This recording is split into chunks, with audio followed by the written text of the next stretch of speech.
Dans les années 60, on a fait déjà de l'immigration choisie. Qui on a fait venir? Les parents, mes parents et mes parents qui sont arrivés en France dans les années 60, on les a fait venir pourquoi? C'était de la main-d'œuvre utile. La sélection, je ne sais pas si vous venez ce documentaire de Yamina Benguigui, Mémoire d'immigrés, on faisait de la sélection, il y avait des types qui allaient dans les villages en Algérie pour sélectionner des mecs. S'ils avaient des mains d'intellectuels, ils restaient au bled.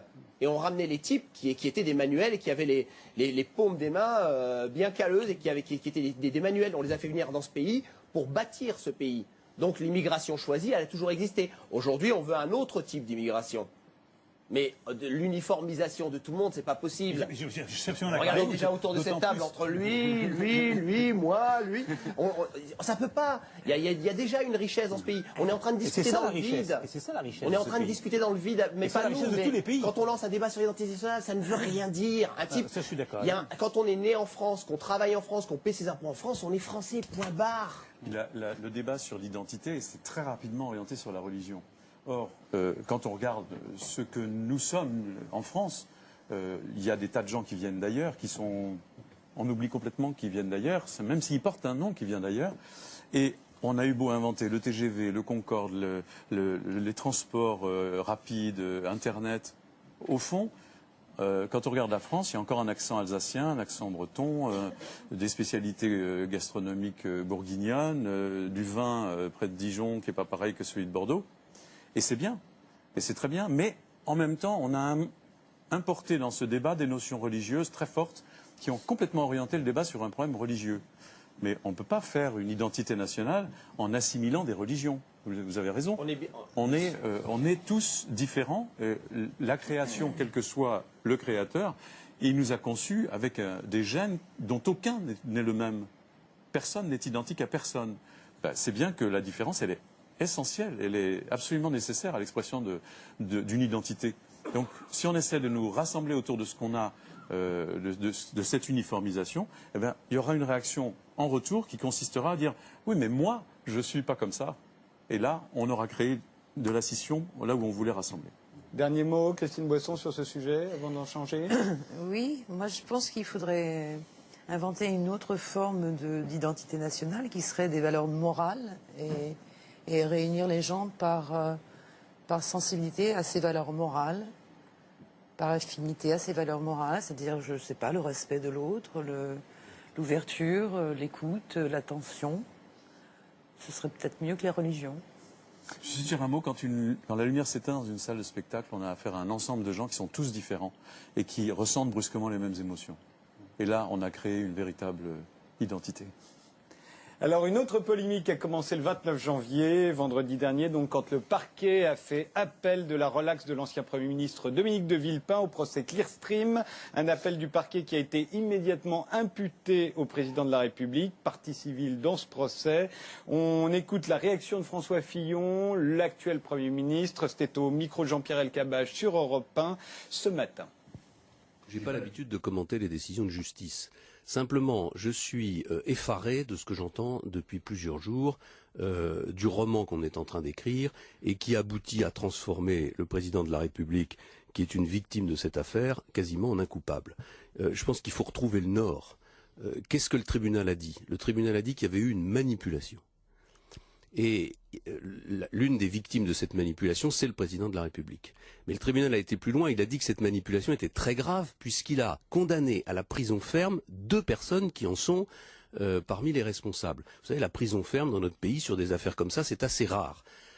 Et donc le président de la République a eu raison de porter plainte, et il a eu raison de dénoncer un scandale qui entache la démocratie. Mais il y a une zone d'ombre terrible qui montre que cette affaire n'est pas complètement élucidée, c'est que personne ne sait pourquoi ces 2 personnes ont conduit cette manipulation. Il n'y a pas de mobile dans cette affaire. Est-ce que ça veut dire que le jugement... Il faut que le jugement, il faut que le tribunal, il faut que la justice fasse son travail et qu'on sache pourquoi M. Gergorin et M. Laoud ont mené cette manipulation. On ne peut pas en rester là. Dominique de Villepin a aussitôt accusé Nicolas Sarkozy de haine, d'acharnement contre lui. Relaxé, il ne s'attendait pas à un deuxième procès. Comment éviter que ce conflit si personnel pollue le débat public jusqu'en 2012 et après? Vous avez vu la une de l'Express aujourd'hui. Qui tuera l'autre? On en est là. Qui fera Jean-Pierre Elkabbach, tout ça n'existe que dans l'esprit des commentateurs et des auteurs, et pas dans la réalité des Français. Franchement, ça fait 2 ans et demi que nous gouvernons avec le président de la République. Ça n'est pas la première fois que Dominique de Villepin se livre à des commentaires étonnants sur le président de la République lui-même. Ça ne nous a pas empêché de continuer d'avancer. Alors est-ce que tout ça, effectivement, est un fantasme des médias qui voient de la haine partout, en particulier entre Nicolas Sarkozy et Dominique de Villepin, et inversement, hein, ou est-ce que véritablement il y a un problème là? Est-ce que c'est un débat intéressant? Si je peux me permettre, je pense que c'est un débat intéressant. Il est important sous l'ère Sarkozy de façon absolument fondamentale. C'est-à-dire qu'effectivement, il y a un conflit de personnes. Je veux dire, la personne qui suit, ne serait-ce que de façon tout à fait simpliste et éloignée, la politique française voit bien qu'il y a un conflit. Il y a 2 ambitions qui s'entrechoquent, qui sont en conflit. Et depuis avant les élections, il y a 2 ambitions présidentielles et il y en a un qui a réussi et qui a voulu couper l'herbe sur le pied sur les autres. Ça paraît être un jeu politique, ce qui est beaucoup plus grave. Au motif que l'autre, avant, aurait essayé de lui couper les pieds. Exactement. Qui est victime de qui? En tout cas, il y a 2 responsables d'une situation et je ne suis pas sûr que l'un soit beaucoup plus blanc que l'autre dans les manipulations politiques. Du côté de M. Villepin, on sait aussi qu'il y a des manœuvres qui ne sont pas complètement transparentes. Mais ce qui est plus grave aujourd'hui en France, c'est effectivement que vous avez un président de la République qui, par rapport aux services de renseignement, aux médias, et au pouvoir qu'il a, même vis-à-vis de la justice, on ne me fera jamais croire, comme je crois que la majorité des Français ne sont pas naïfs au point de penser, que Sarkozy est un président qui regarde tout ça de loin et qu'il n'aurait pas eu d'influence sur un certain nombre de décisions de justice même, comme on sait qu'il a un pouvoir sur des décisions de médias. Je pense que c'est très grave, c'est-à-dire qu'aujourd'hui, il y a une espèce de petit empereur, si je puis dire, au sens petit empereur, parce qu'encore une fois, je déteste ce discours sur la taille, je ne suis pas du tout, je dis petit empereur au sens du grand empereur qui aurait vraiment les pleins pouvoirs, mais d'un petit empereur qui a des pouvoirs, qui sont des pouvoirs de relations, des pouvoirs de réseau, et Nicolas Sarkozy aujourd'hui est en train de mettre à mal la transparence du débat politique et du débat légal dans ce pays. Et c'est ça qui m'intéresse beaucoup plus que le conflit de 2 personnes. Néanmoins, alors il a eu un allié, si on peut dire, en la personne de Robert Badinter, ancien ministre de la Justice de François Mitterrand, ancien président du Conseil constitutionnel, et qui a témoigné pour dire que tout ça, finalement, c'était très ordinaire. Il n'avait pas l'air d'y voir forcément la main du pouvoir. On va écouter tout de suite Robert Badinter. Écoutez, j'ai été étonné des réactions passionnées autour de cet appel. Il est conforme à ce qu'est la pratique judiciaire commune. Quand vous avez 3 prévenus, 2 sont condamnés, 1 est acquitté, si les 2 qui sont condamnés font appel, le ministère public fait presque toujours, je dirais communément, appel contre les 3. Pourquoi? Parce qu'il veut que soient présents à l'audience devant la Cour d'appel toutes les parties. Donc là, il n'y a rien d'étonnant, c'est la justice à l'ordinaire.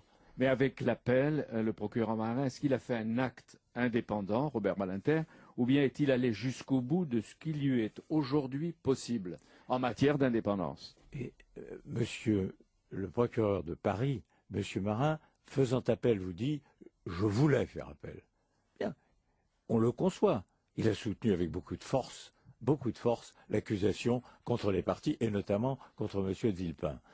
Est-ce qu'à cet égard, il y a eu, à la chancellerie, à l'Élysée, des conversations entre le ministère public, lui, et le directeur des affaires criminelles ou le directeur du cabinet? Je n'en sais rien. Mais ce que je sais, c'est que s'agissant de l'appel qui peut être interjeté par le ministère public, le garde des Sceaux a le pouvoir de lui donner des instructions de faire appel. Donc, avant toute décision dans une affaire aussi importante, il y a une évidente concertation. Nous ne sommes pas là dans l'extraordinaire. Je le rappelle, ce qui compte, c'est que les principes soient respectés.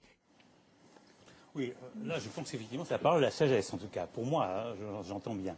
Moi je pense qu'on fait un peu un mauvais procès dans cette affaire-là, si je puis dire, à Sarkozy. Je ne crois pas à l'indépendance de la justice, que ce soit clair. Mais je crois que dans cette affaire-là, le procureur Marin, il l'a dit, il l'a répété sur tous les tons, a agi en tant que procureur. Et je crois que Badinter a dit la chose juste. Si vous avez 4 personnes qui sont prévenues, et sur ces 4 personnes, vous en avez 2 qui sont condamnées, et pas la troisième, ou 3, et la troisième qui n'est pas condamnée, il est obligatoire que le procureur fasse appel pour qu'on aille au fond de la chose. Alors le problème, c'est, encore une fois,